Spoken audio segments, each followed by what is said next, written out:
It took until match day 3, but Belgium finally decided to wake up. Belgium needed to deliver, and deliver they did. They completely spanked New Zealand to top their group, which wouldn't have come as a surprise if you told someone before the tournament. But after match day 2, there were genuine concerns around this Belgium team. They did not look good against either Egypt or Iran. One team who could do with a win in this World Cup right now is Belgium. Of course, that was the other game. They played out a 0-0 draw with Iran, and just not looking up to much right now. That's back-to-back draws for them, Frank. They didn't particularly impress, did they, Belgium? Let's be honest. No, they wasn't really impressive. I think that Iran deserved that point. Thankfully, after those back-to-back snooze-fest performances, Zlatan, I know it was a struggle for you. You slept for most of the game. Belgium looked like themselves again. Leandro Trossard scored twice, Kevin De Bruyne produced a classy finish that we have seen from him time and time again in the second half, and late goals from Romelu Lukaku and Alexis Salamakers wrapped up a much needed win. It was the kind of performance that gave the team some confidence back. Because remember, Lukaku, Belgium's all-time leading scorer,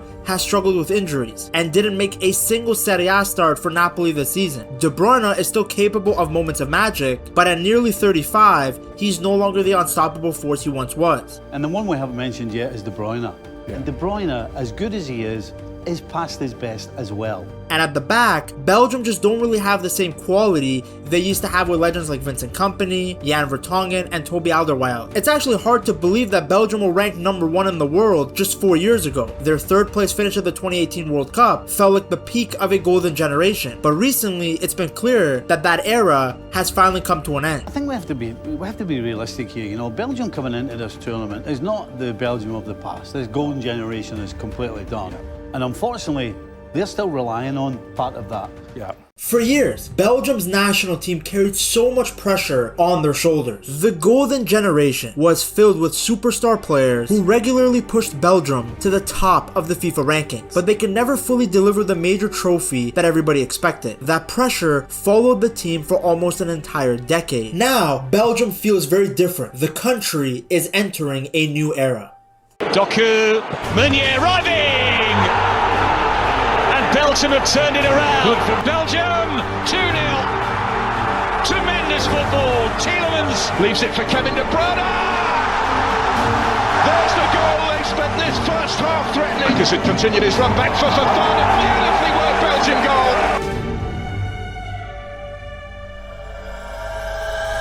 After a disappointing and messy Euro 2024 campaign, head coach Domenico Tedesco left the job and Rudi Garcia was appointed in January of 2025. His arrival brought a new focus around rebuilding the culture of the squad while also giving opportunities to a new generation of exciting young players. The current team sits between two different generations. You have the legendary players who defined Belgian football over the last decade, like Kevin De Bruyne, who's on his last dance, while a new group of highly technical young stars are starting to take over. Players like Jeremy Doku. Still with Jeremy Doku, hit it well, 3-0.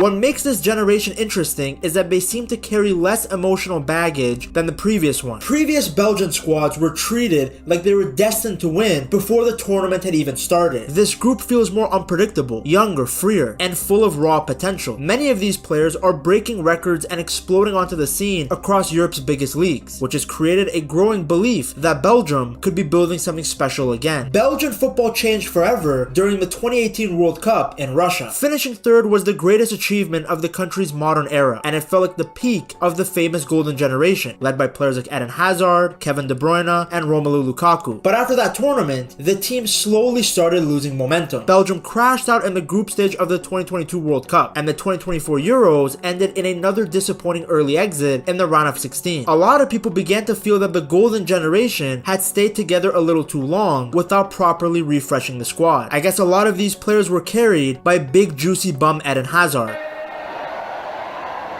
What is the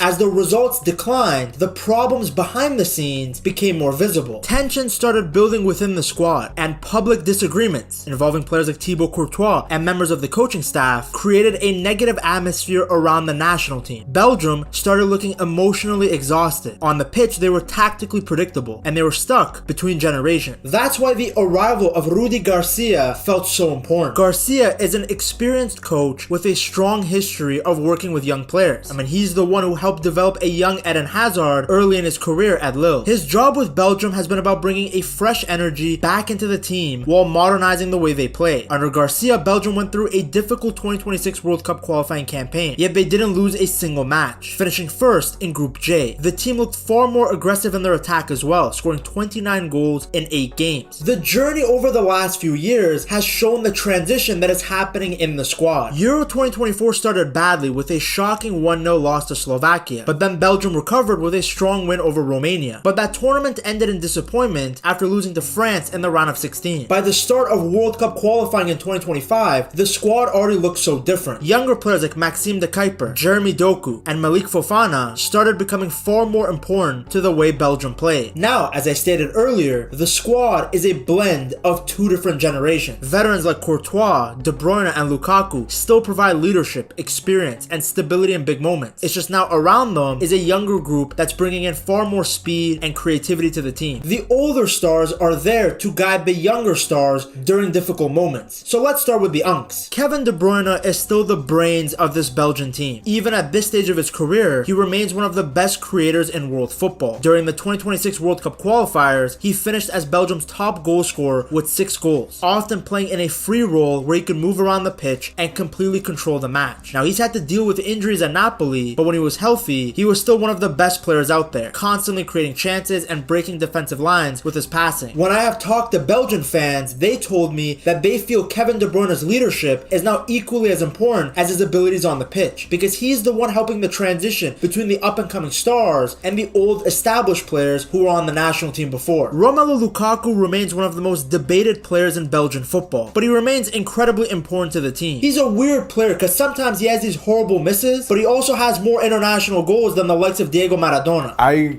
continue to feel that Lukaku isn't quite the polished finisher that Belgium needs if they are to go very deep. And these 2 goals it does wonders for his confidence. As Belgium's all-time top goal scorer, his strength and physical presence are still at the center of the attack. His hold-up play is insane because he's built like a fridge, and that's perfect for what Rudi Garcia wants to see from his forward. Some fans still worry about his finishing in big moments, but most people agree Belgium does not really have another striker who can cause the same problems for defenders. Teams often need multiple defenders to deal with Lukaku, and that creates more space for Belgium's wingers and attacking midfielders. The return of Thibaut Courtois might be one of the biggest boosts that Belgium have received. After being left out during the Tedesco era, the Real Madrid goalkeeper is back with the national team and has immediately brought much more confidence to the back line. Belgium sometimes looks shaky at the back over the last few years, but Courtois gives this team a completely different level of security. His shot stopping is still world class. I mean, there is a genuine argument to be made that Courtois is the greatest goalkeeper ever, especially when you look at the amount of times that he has bailed out Real Madrid over the years. Now, even if he wasn't available, Sene Lammens is a very good backup. He's basically like baby Courtois. Then there are the explosive wingers and the playmakers, which are the parts of the team that Belgian fans are the most excited about. Jeremy Doku has developed into one of the most dangerous wide players in the Premier League. Before, especially early in his career, people saw Doku as a flashy dribbler, but somebody who didn't really have good output or a good end product. That has changed now. At Manchester City, he has become far more effective and smarter with the ball. He's now scoring the craziest goals after beating his man. His decision making has also tremendously improved. He's racking up assists by picking out his teammates when he reaches the touchline. No more dribbling into a crowd or looking like happy feet. He is getting much better at racking up goals and assists. He is now creating real end product after beating his defender instead of just having flashy moves. Doku averaged nearly 3 completed take-ons per game while attempting over 6. Numbers that nobody else in Europe can really match. What makes him so dangerous is his ability to keep himself at full speed while dribbling. He is practically impossible to defend in 1v1 situations. You have to double him, and even then you're not safe. Just ask Liverpool. Doku can attack Konate in the position to shoot. Scores!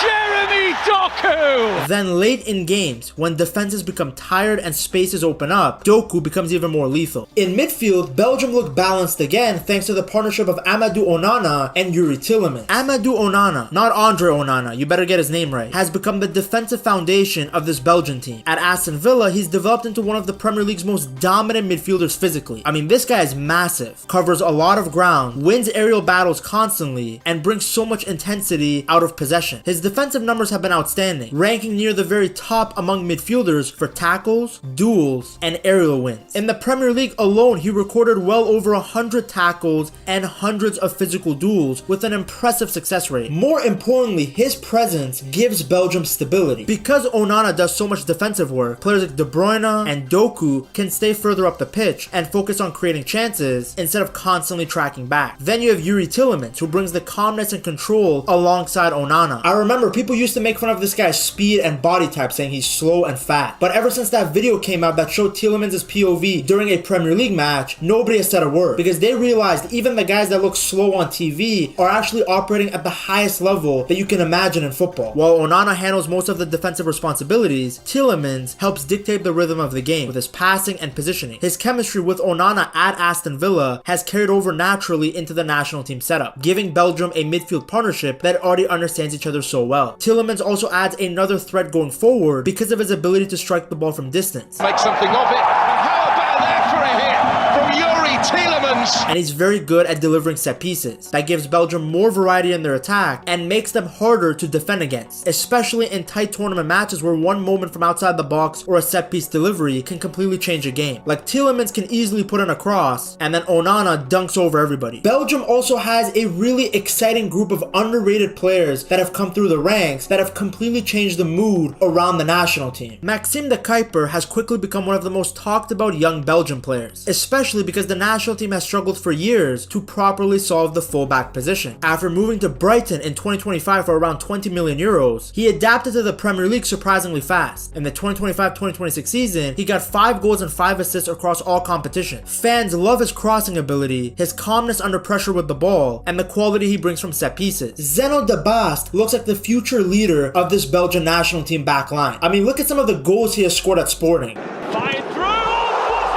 At Sporting, he has developed into a modern ball-playing center back who's extremely important in possession. Rudi Garcia's style depends heavily on defenders being comfortable building attacks from deep, and De Bast already looks very natural in that role. Some fans, from what I've seen online, still worry about how he handles very physical aerial battles, but on the ball, in terms of technical ability, he's incredibly advanced for his age. He constantly helped move the play forward with his intelligent passes, and of course, he's so comfortable on the ball even under pressure. He's shown a lot of flashes of creativity from deep areas, even getting assists himself, which gives Belgium another weapon during the build-up play. Now, to really understand why the World Cup matters so much to Belgium, you have to look at their history in this tournament. Belgium has played in 14 World Cups, but there's 2 runs that stand above everything else: 1986 and 2018. Those were the moments when Belgium briefly became one of the most exciting football nations in the world. The 1986 World Cup in Mexico is still seen as the original great Belgian football story. Before the golden generation existed, this was the team that made the country believe it could compete with the world's biggest football nations. Coached by the legendary Guy Thys, Belgium entered the tournament without any expectations. The group stage was difficult, but they only advanced as one of the best third-place teams after losing to Mexico and narrowly beating Iraq. But once the knockout round started, everything changed. Belgium's round of 16 match against the Soviet Union was legendary. The match ended 4-3 after extra time. Soviet star Igor Belanov scored a hat-trick, but Belgium somehow survived and kept fighting back. That game also introduced the world to a young Enzo Scifo, who completely controlled the match with his intelligence and creativity.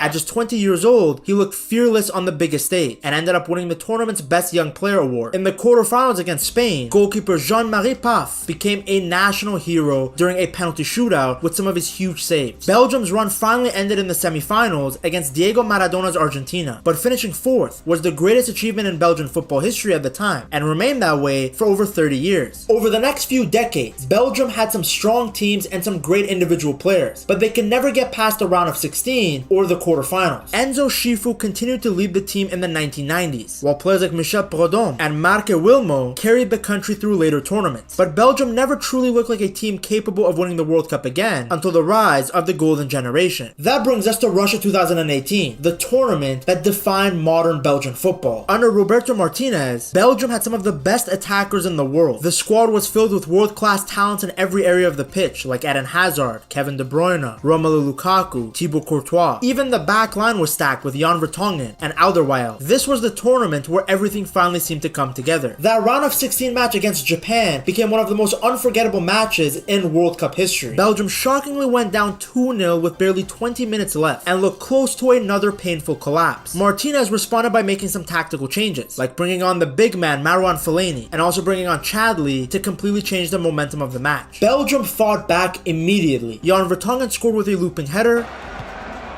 And back in. Oh, what a header! It's a tremendous goal from Vertonghen. Fellaini powered in another goal. Found room for the cross. Fellaini!